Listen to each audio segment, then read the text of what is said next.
মানুষের হৃদয় তখনই সত্যিকার শান্তি ও তৃপ্তি লাভ করে, যখন তার ভেতর ঈমানের স্বাদ জাগ্রত হয়।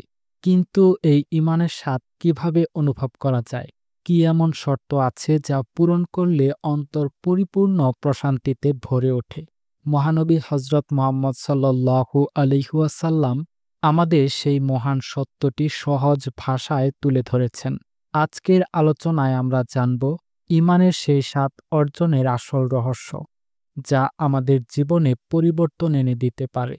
হযরত আব্বাস ইবনে আব্দুল মুত্তালিব রাদিয়াল্লাহু আনহু থেকে বর্ণিত, রাসূল সাল্লাল্লাহু আলাইহি ওয়াসাল্লাম বলেছেন, সে ঈমানের স্বাদ পেয়েছে যে আল্লাহকে রব, ইসলামকে দ্বীন এবং মুহাম্মদ সাল্লাল্লাহু আলাইহি ওয়াসাল্লামকে রাসূল হিসেবে পেয়ে সন্তুষ্ট রয়েছে।